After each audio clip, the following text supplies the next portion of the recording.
Anda bertanya, kami menjawab. Salam sejahtera bagi pemirsa yang terkasih, saya menyambut Anda dan seluruh pemirsa dimanapun dalam episode baru acara harian Anda Bertanya, Kami Menjawab. Anda Bertanya, Kami Menjawab, program yang menghormati kebebasan manusia dalam mengajukan pertanyaan dan kami bisa di dalamnya dan kasih karunia Tuhan untuk menyajikan pertanyaan-pertanyaan yang alkitabiah dan logis. Kami menerima pertanyaan ini, pertanyaan episode hari ini adalah bagaimana kita memahami nubuat-nubuat perjanjian lama. Apa aturan untuk memahami nubuat-nubuat perjanjian lama? Untuk menjawab pertanyaan ini, kita bertemu setelah jeda.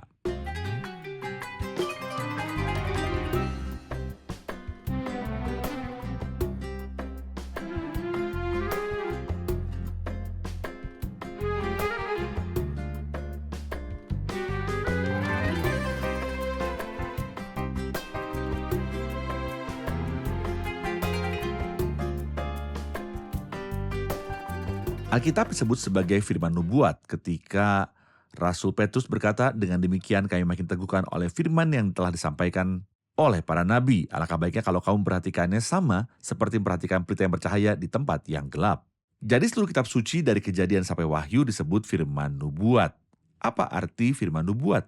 Itu berarti firman yang menyingkapkan tabir dan memberitahu kita apa yang tidak kita ketahui tentang Tuhan dan memberitahu kita apa yang tidak kita ketahui tentang masa depan. Ini adalah arti dari firman nubuat secara umum. Namun di antara firman nubuatan dari Kejadian sampai Wahyu, kita memiliki 17 kitab dalam perjanjian lama yang disebut para nabi. Ada 5 nabi besar, 5 kitab, dan ada 12 nabi kecil, kitab-kitab para nabi kecil.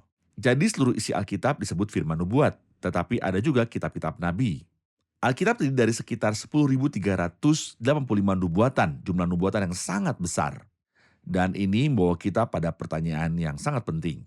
Bagaimana kita memahami nubuat-nubuat dalam perjanjian lama? Dan Anda tahu bahwa salah memahami nubuatan kadang-kadang membawa kepada penerapan yang salah, penyembahan yang salah, dan harapan yang salah. Jadi kita harus membedakan dispensasi dalam nubuat-nubuat tersebut dan kita harus memeriksa nubuat-nubuat itu dalam terang. Nubuat-nubuat lainnya di Alkitab. Dan agar tetap terfokus, saya memberikan kepada Anda beberapa pedoman yang membantu kita memahami nubuat-nubuat dalam perjanjian lama. Pertama, jangan mencari gereja dalam kitab-kitab perjanjian lama. Mengapa? Karena gereja adalah sebuah misteri yang Paulus bicarakan, rasul dan pelayanan gereja. Ia berkata dalam Efesus pasal 3, yaitu bagaimana rahasia dinyatakan kepadaku dengan wahyu, gereja dan hubungan dengan Kristus dan gereja sebagai tubuh Kristus adalah misteri yang pada zaman kata-kata dahulu tidak diberitahukan kepada anak-anak manusia. Jadi sebelum perjanjian baru dan sebelum hari Pentakosta, mustahil ada pengetahuan tentang gereja sebagai tubuh Kristus. Semua perjanjian lama tidak mendapatkan wahyu ini. Jadi jangan mencari gereja dalam kitab-kitab perjanjian lama, karena itu adalah adonan baru, anggur baru, dan sebuah pewahyuan yang baru.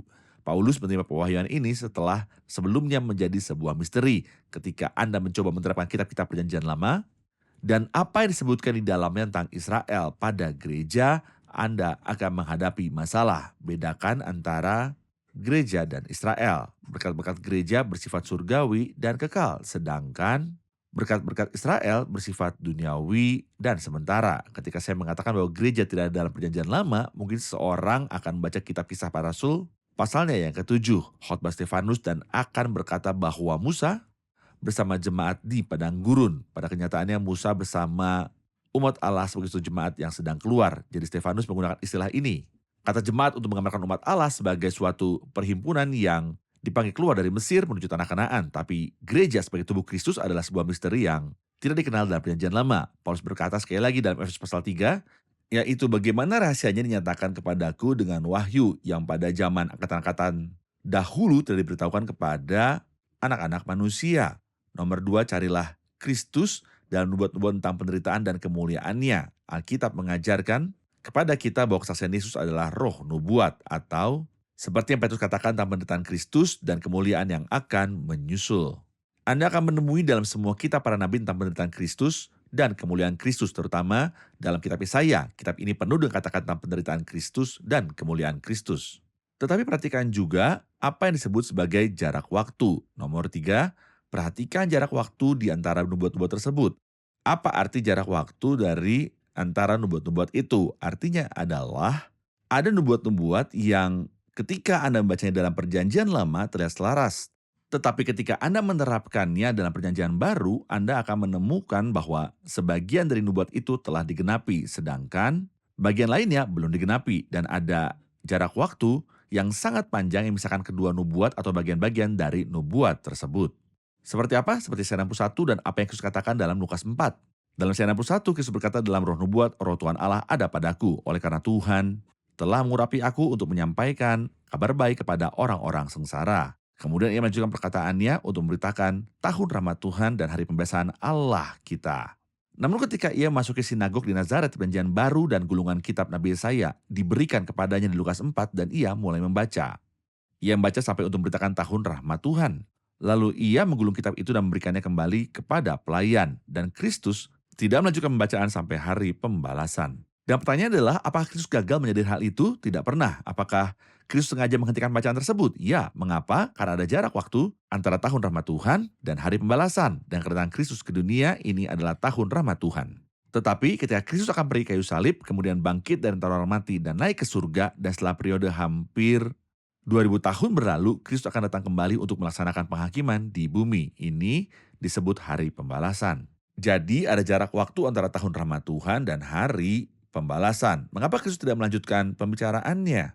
Karena setelah kemudian ia menutup kitab itu, memberikannya kembali kepada pejabat, ia berkata kepada mereka, pada hari ini genaplah nas itu sewaktu kamu mendengarnya. Apa yang telah digenapi? Tahun rahmat Tuhan dimulai. Aku datang untuk menghibur semua orang yang berkabung. Tetapi kenyataannya hari pembalasan belum digenapi. Dalam perjanjian lama Anda dapat menemukan tahun rahmat Tuhan dan hari pembalasan disebutkan di dalam satu ayat. Namun ketika Anda memeriksa pengenapannya, ada jarak waktu yang memisahkan kedua bagian tersebut. Anda akan menemukan bahwa masalah jarak waktu ini seringkali diulangi dalam nubuat-nubuat. Tetapi nomor 4, cobalah memperhatikan pengenapan dekat dari nubuat dan pengenapan jauh dari nubuat. Pengenapan dekat dan jauh. Sebagai contoh, ketika Anda melihat dalam kitab Yesaya, nubuat-nubuat tentang kesetakan umat ketika mereka masuk ke dalam pembuangan, ini adalah pengenapan dekat. Memang umat itu akan masuk ke dalam pembuangan. Tetapi setelah mereka kembali dari pembuangan, umat ini juga akan memasuki masa kesusahan besar. Setelah pengangkatan gereja, hal ini disebut sebagai kesetakan pembuangan. Dan seperti Tuhan memulihkan umatnya dari pembuangan, dia juga akan memulihkan umatnya dari kesengsaraan besar ketika dia memerintah atas mereka di masa depan. Ada nubuat-nubuat yang berbicara tentang pengenapan dekat dan pengenapan jauh. Saya ingatkan Anda tentang 4 hal lagi, aturan untuk memahami nubuat-nubuat perjanjian lama. Gereja adalah sebuah misteri. Jangan mencari gereja dalam kitab-kitab perjanjian lama. Perhatikanlah bahwa kesaksian Yesus adalah roh nubuat. Carilah Kristus dalam penderitaan dan juga kemuliaannya. Ingatlah jarak waktu antara nubuat-nubuat, kemudian ingatlah pengenapan dekat dan pengenapan jauh. Dan saya akan menemui Anda pertanyaan baru dan episode baru, kiranya Tuhan menyertai Anda. Anda bertanya, kami menjawab.